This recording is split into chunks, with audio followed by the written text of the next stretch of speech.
Hello, everyone, and welcome back to the Build Local podcast. Here we are educating, inspiring, and connecting small business owners and entrepreneurs by telling real stories of struggle and success. My name is Scott, and I will be joined here in just a moment with my good friend and co-host Chris Kansky. We are in the middle of a series here where we are talking about marketing and digital strategy as we get back into business from COVID and how we're using our website and video to really communicate with our audience. And so in this episode, Chris is asking me questions about how to utilize video and how video has morphed into more than just a marketing tool. It is now an all-out communication tool that companies need to use in order to get their message out to as many people, and not just, again, from a sales perspective, but just general communication. So let's get back into that conversation. Thank you for joining us again here on the Build Local podcast. We have been just having a conversation, Scott and I, about some just really important, really practical things in marketing and web that we think can help you really take your business to the next level. So what we're going to be talking about now is something where Scott is the expert. In the last episode, we talked about just some things you can do with your website. And now we're going to be talking about specifically how do you use video in your website. So Scott, do you want to talk to us a little bit about that? You know, like I think you said at the end of the last episode, you know, it's not just grabbing that YouTube embed link and throwing it in there and oh, that's it. That's all there is to it. You know, talk a little bit about how to do that right. Yeah, so I like to use the analogy whenever we deliver a video to a client, that's kind of like giving them the hammer. You know, if you go to a hardware store and you buy a hammer, that is now your video. If you take that video and just throw it in a tool pouch, it's not going to be very effective. Or if you try to use that hammer to sand, you know, drywall, it's not going to be very effective. You know, and so how you use the tool is just as important, if not maybe even more in some cases, as actually having the tool in the first place. And that's how I explain video. Video is a tool that you have to use. It's not a sovereign thing where it just, oh, we have a video, now it's going to do its own thing and fix all of our problems. But it is a means to be able to help companies. And so what we have seen a lot of times is, a company will have a branding video produced, and it is a beautiful branding video, and they throw it on the About Us page. And what we have seen is a lot of times it gets completely looked over, because for a lot of visitors, they don't get to the point of the About page. Like, that's not real high on their priority list. They want to make sure that you offer the product or service that they want. And so by placing the video in the wrong place on the website, it actually hurts the video and the company. And then they say, oh, well, it just didn't work for us, when in reality, it was used in the wrong way. And so being able to have a good designer who can design a website that will support a video where it needs to be is really important. And I think that, if you look at the Build Local podcast website, you know, that's kind of what I'm talking about. The way the videos are placed are strategic. It's not just, oh, we made a video for our product page, let's just throw it on our product page. That there needs to be a little bit of thought through it. Absolutely. Yeah, that makes a lot of sense. And I've seen a lot of things lately. It used to be, if you had a video for your product or your service or your company, that by itself was like a major strategic advantage. Yeah. Now, it seems like everybody has video. So how much more important is it to use that video in the right way, to put that, to really get it in front of the right people? Yeah. And the avenues that people have access to now, we hear clients say, "Oh, well, we're just going to post it on YouTube or just post it on our website," and that's fine. And I definitely encourage that. Um, but the chances of you going viral on a YouTube video, if that's your marketing plan, you may want to reconsider, what you're doing.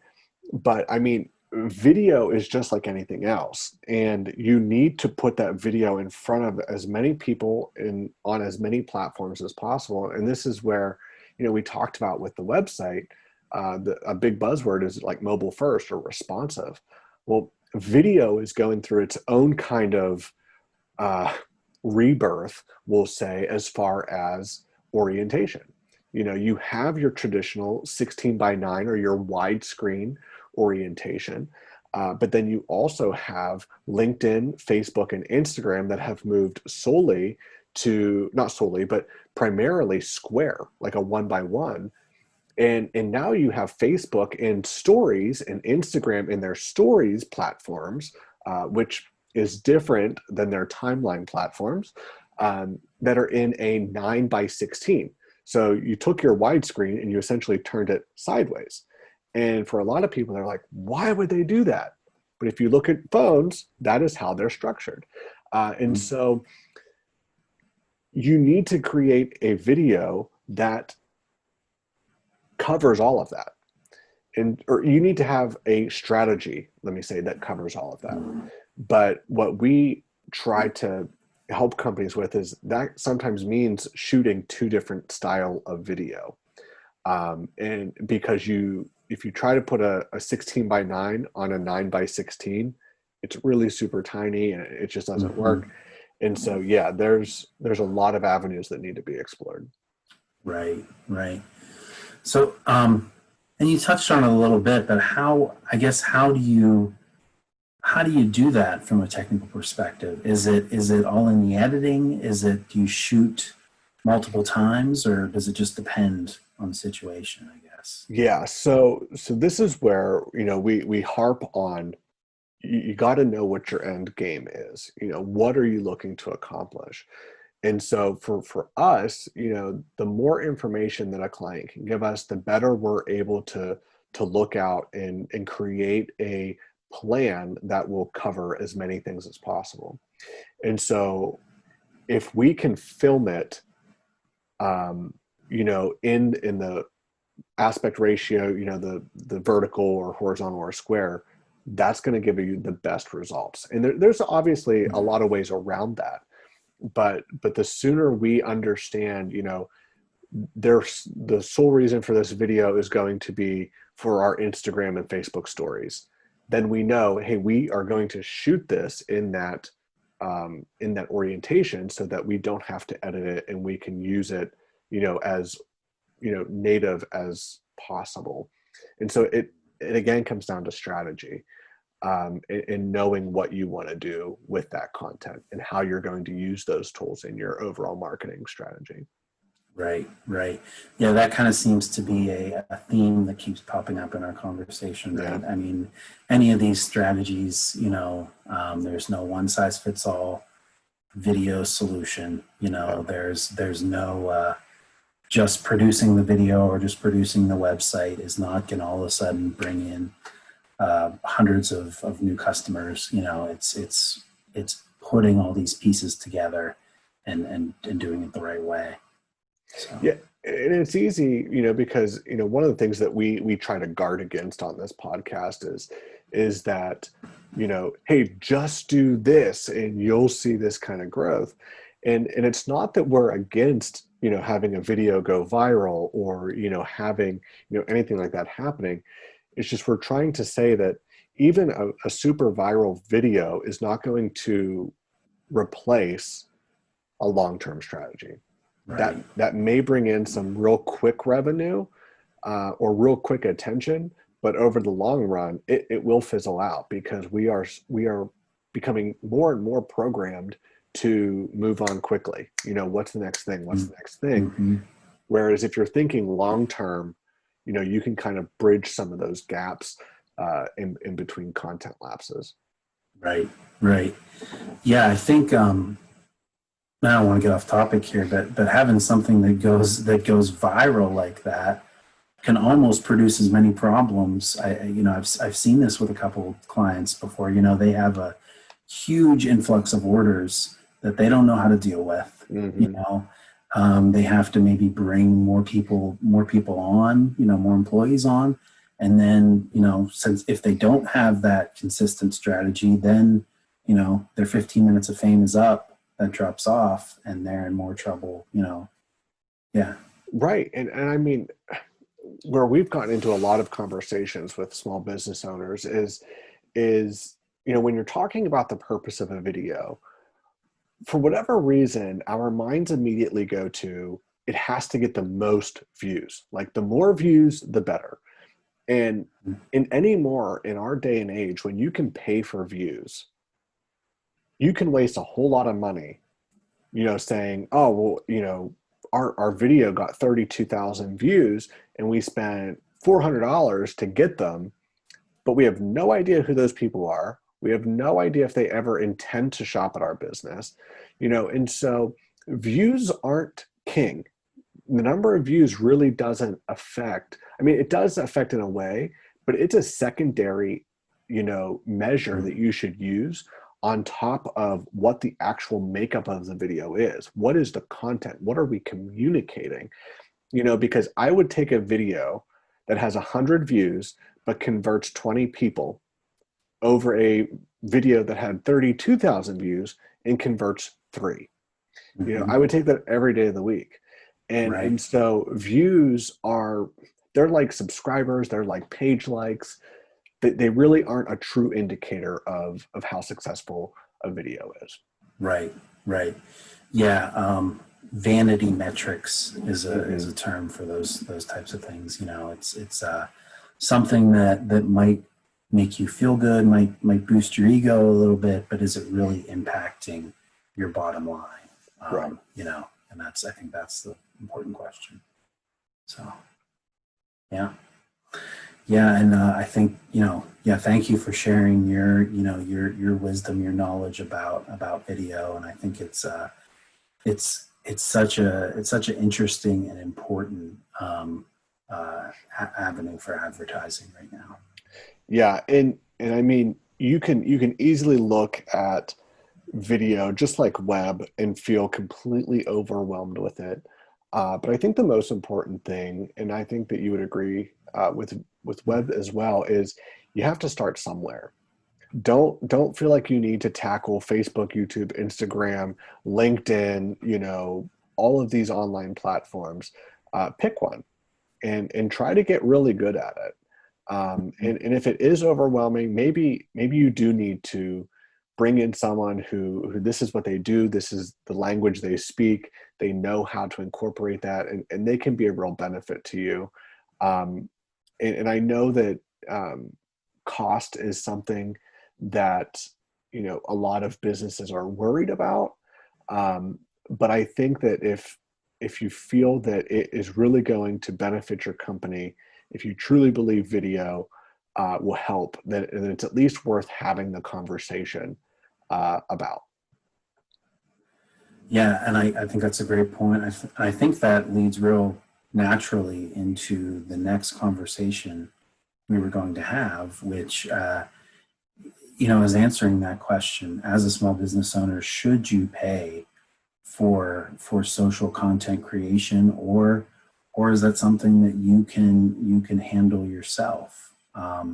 So Scott, what do you say to business owners that I guess are asking that question? That might say, well, I have an iPhone. It shoots it shoots HD video. What do I need you for? Kind of thing. So Yeah, we get that question a lot, and I think again, it's always going to come down to um, what are you communicating and is it working? right. Um, we have seen videos shot on cell phones that are super effective. We've seen um, videos that people have spent $10,000 on flop. And so I think when you are I don't think it's just a simple, like, straight across answer. Like, I think there's a lot of factors, and one of the ones that we ask, potential customers or clients to look at is the value of their time. And so, if they feel that they can shoot something on their phone and they're getting the value out of it, and the time they're spending doing it is well spent, then great. But if you're getting sucked into it and now you're worried about, okay, well, what kind of video are we going to produce? Oh my goodness, and now I'm going to have 3 hours editing it. Or, you know what, I don't know how to film in this location without getting, weird sounds and stuff in the background. Now you're spending a lot of time, and now you're losing money instead of investing in a tool like a video or social content or a website that will ultimately help your business. Right. Right. Yeah. Yeah, I think that's a great point that, once again, it depends on what type of business you're running, who your customers are, who you're trying to reach, um, and, for certain businesses, something that is, I guess, highly professional looking, for lack of a better term, that maybe has a voiceover, has you sitting at your desk, or shots of people working in your office or in your plant or whatever it is we're talking about. And then there are other situations where maybe something shot with a cell phone, just you talking into the phone might feel a little bit more authentic, or might work a little bit better. So Yeah, I yeah. think I think for a lot of small business owners, they feel attacked almost whenever budget is brought into it, and I don't think asking as a business, I don't feel if I would go to you, if you say, hey, we want a video, and me saying, well, what's your budget? For a lot of companies, we've said before, have taken advantage of that, you know, and so they feel, oh, well, if I say 1,000, you're going to automatically charge me $1,000, even if it only costs 500. But I think this is where that trust, and this is that reputation that we've talked about, is so important. Because if you would come to me and say, hey, this is the project I want to do. We want to create a nice branding video for New Pillar Marketing, to showcase some of our websites, what we do, what we've done, and our process for how we work with our clients. And if I say to you, what's your budget, and you say, okay, let's say it's $500.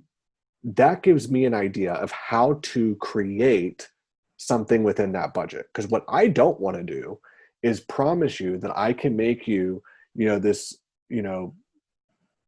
famous director style. I was going to throw someone's name out that I'm like, yeah, if someone doesn't like his work, that might fall apart. But, if you want to put together this Hollywood looking video and you say, I want top of the line, like I want it to be, shot 4K or 6K, and I want, a huge depth of field, I want all of this stuff. And you say your budget's $500, I need to figure out how to do that for you. And in some cases I can't.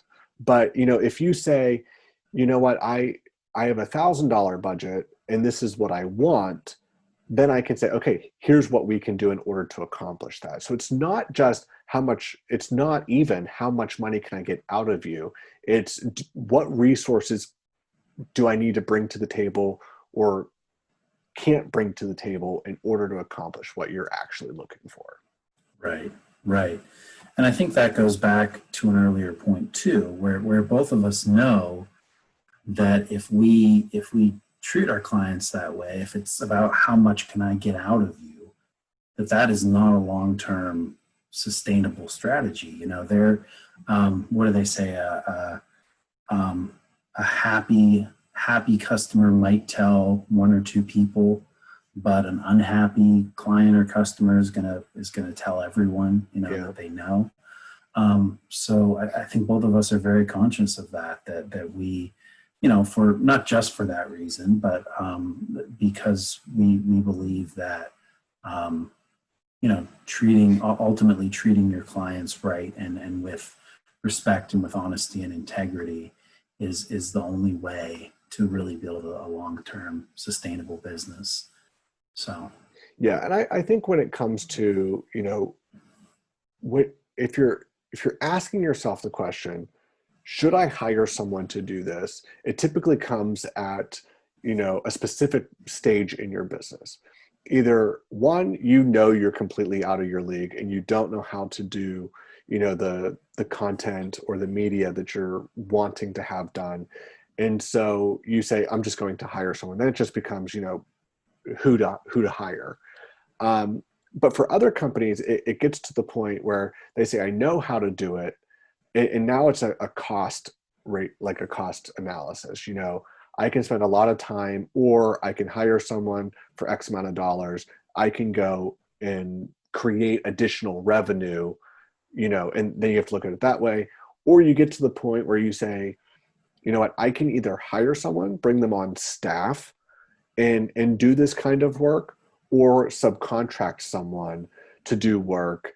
And that will come down to essentially, how much do you want them to produce? And do you have the means to hire someone, pay them what they're worth, or subcontract that out? And I think in our industries, where we provide a lot of value is you may end up paying more on an hourly rate, but it's going to be a much shorter term versus bringing someone on, training them, and then you get to the point where you're like, okay, well, now I have to pay you for 40 hours a week or 30 hours a week. And and now you're trying to find things for them to do and put together a strategy. And now you're training them more than their work. And it can become a mess. absolutely. Yeah. Yeah. And I think, you can pay somebody, you can probably find somebody that will say they can do video or say they can do web design or anything else for $10, $15 an hour. But what's the quality of the product that you're getting? How many hours is it going to take? I think, we've both realized that somebody that knows what they're doing can produce a higher quality product in a much shorter amount of time than somebody who's just learning. So, and another thing that I wanted to ask you is, what if I am a client that has maybe $1,000 budget or maybe even a $500 budget? They might assume that, well, I can't afford to hire a professional to do this.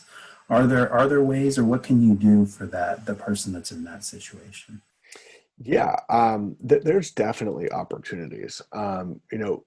When we work with clients, and I'm sure I know you're the same way, because we've partnered together on a lot of projects. We try to put our client first, because we know that. And we believe so strongly, we believe so strongly in video and in social and in podcast content and even web content. And that's why we partnered with you.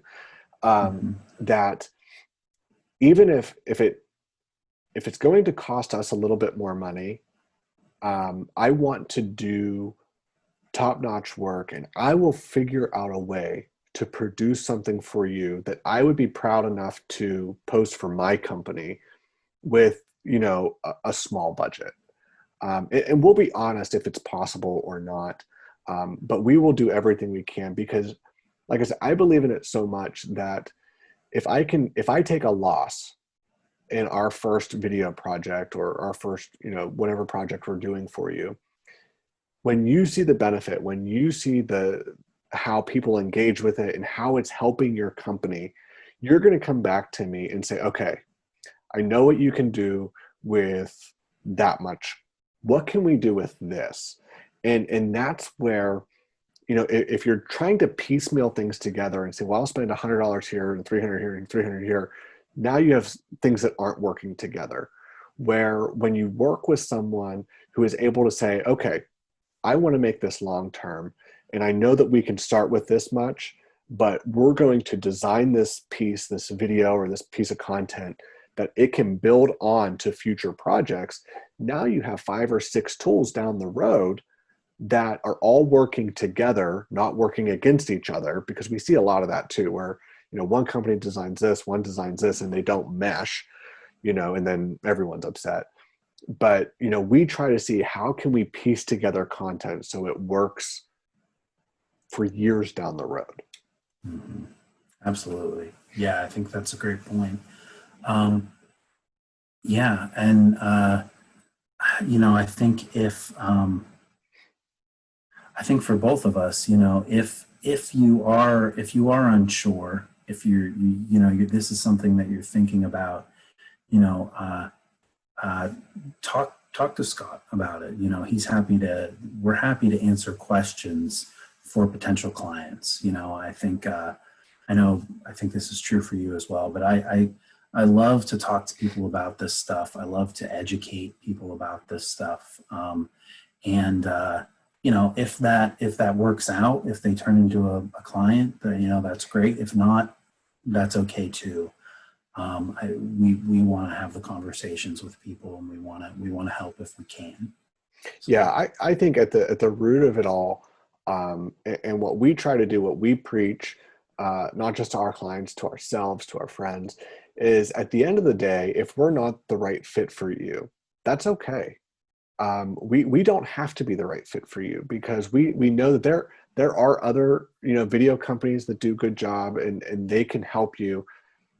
Our goal at the end of the day isn't just for visual element media to be successful. Of course I want to be successful, but I really want to see our local businesses be successful. I want to have an area that is thriving, an area where entrepreneurialism is championed, where it says you can own a business, you can do this.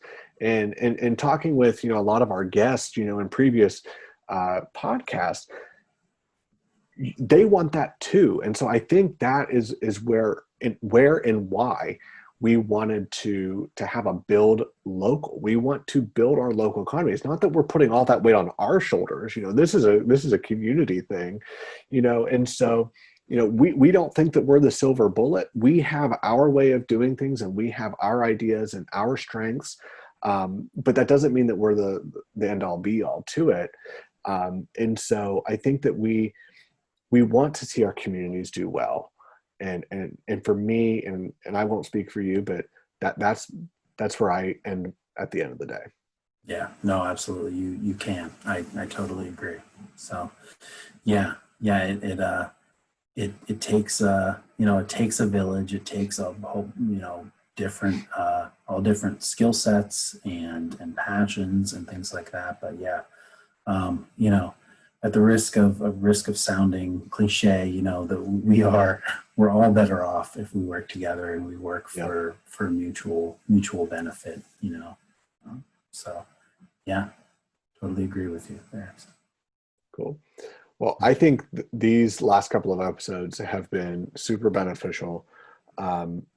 And like we said, if you have questions on anything that we talked about, please feel free to reach out to us. You can reach out to us through social media or here through the website, or if you're on YouTube, wherever you're watching, you can reach out to us via the platform, and we'd love to talk to you. Even if it's just a general conversation or hey, I'd love to get to know you kind of thing. We're all about that. We love hearing stories of business owners, and even if you're doing your own marketing and you're knocking it out of the park, we'd still love to talk to you. Absolutely. Yeah, and if you're same thing, if you're thinking about starting a business, or if you're just getting started, or if you're a student or something, I know some of the most exciting conversations that I've had are with people that are just thinking about getting started, and there's obviously there's not a lot of potential profit in that for us, but I think there's a lot of other benefits, in helping somebody that is that's thinking about getting started, that has a lot of potential. So yeah. Yeah. Well, thank you so much for checking out this podcast. We hope that it provided some value for you.